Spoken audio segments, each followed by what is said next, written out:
Hello, everyone. This is the Papa John's Railsplitters on the mic. I'm Rusty Peace, and we're talking to Alyssa Shaver, the new head women's lacrosse coach at Lincoln Memorial University. Coach, welcome. Hi.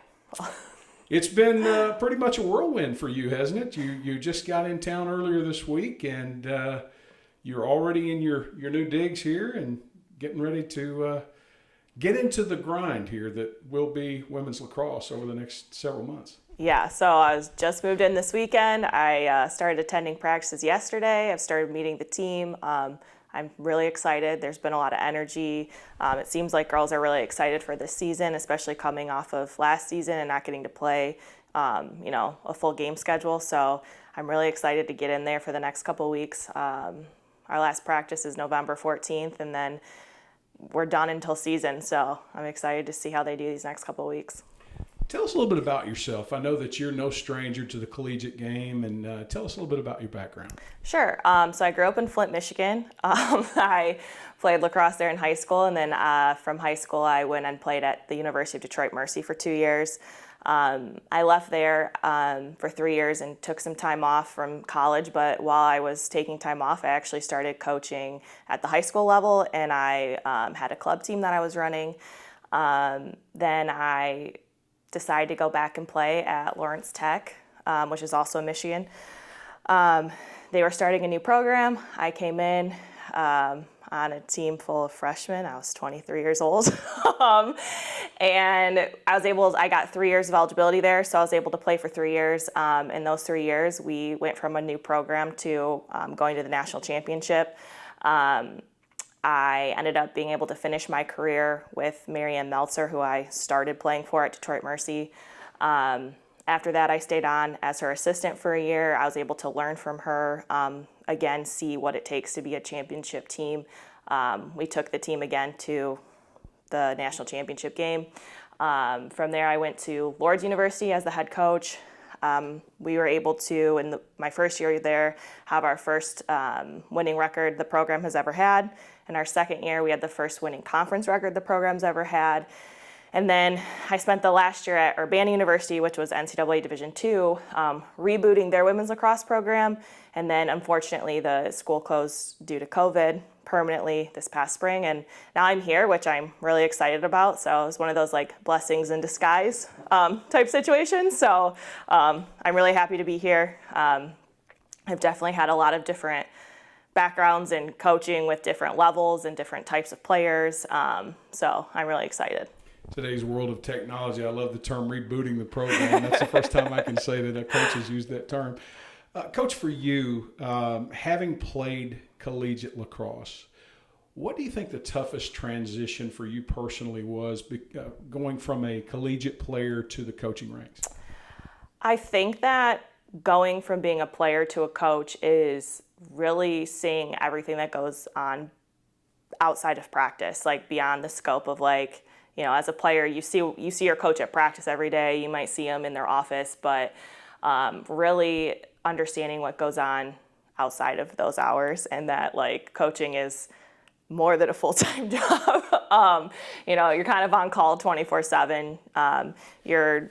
As a coach, I try to tell parents, I'm going to take care of your daughters while they're here. So, if a kid needs to go to the hospital in the middle of the night or they need something, I try to be there for them. So I think that was the toughest transition, is really getting a handle of everything that goes on behind the scenes.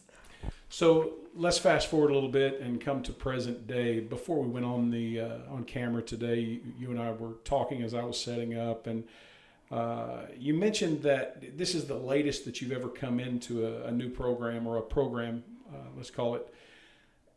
That in and of itself has got to be a very difficult task or challenge for you.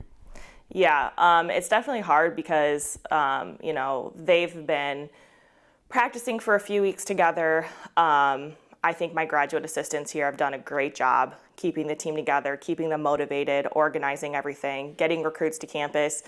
So I'm able to kind of come in and just pick up where they've kind of left off.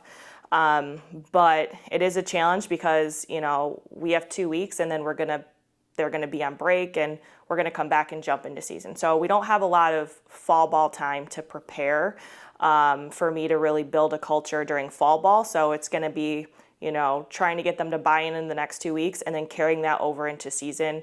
I'm hoping that the energy that I've already seen come from this team will help propel us into the season and help us get a jump start.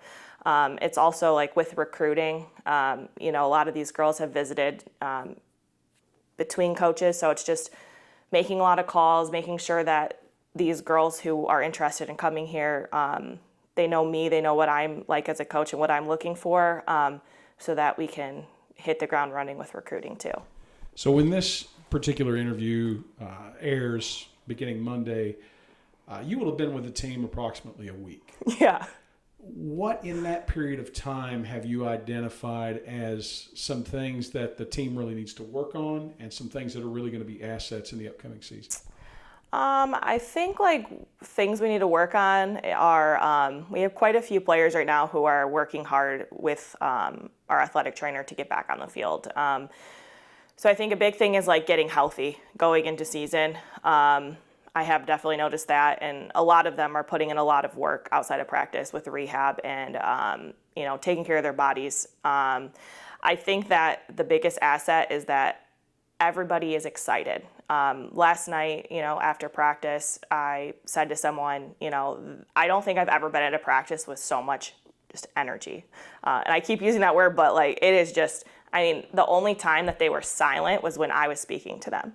They're cheering each other on. They're excited to be there. It was it's contagious. So I think that's going to be a huge asset. I think they have the right attitude. I think that they are driven, and I think that's going to be our biggest asset. So as long as we can get a few of these players back on the field and healthy, ready to go in January, I think we can do really great things. All right, let's turn back to you for just a minute in terms of taking over the helm of this program. I'm assuming one of your first times in Tennessee. I vacationed down here, but I definitely have never lived down here. Got to be somewhat of a culture shock, so to speak, from the Michigan area. Yes, but in a good way because, I'm used to by now gray skies, some snow, some cold. So it's honestly been nice to step outside every day and see the sun shining. And I hear a lot of especially girls on the team who are maybe from the South the last couple of days saying that it's cold. And I am no, this is great. This is great Michigan weather. This is shorts weather. So it's definitely a change, but I think it's a really good change for me. It's especially coaching an outdoor sport, I'll never complain about nicer weather. Rule number 2, never say never in Harrogate, Tennessee. If you don't like the weather, just stick around 5 minutes. It's going to change, I promise you. Of course, with the change in geography comes the change in opponents what you're accustomed to. This is a region and the South Atlantic Conference of League that, for practical purposes, is relatively new to women's lacrosse and vice versa. So with that being said, what do you know about some of the opponents that you're going to face in the upcoming season? Yeah, I know that this is definitely a tough conference.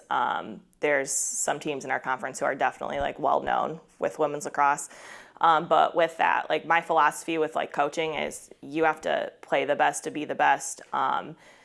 When I was at Lourdes, our conference was, as far as lacrosse for women's lacrosse, was the toughest conference in the NAIA. And so if you're at the top of your conference and it means nationally you're doing really well. So I see it as a challenge, but a really good thing that we're in a strong conference with some strong teams, because that means if we can compete with them, we can hopefully compete at the national level.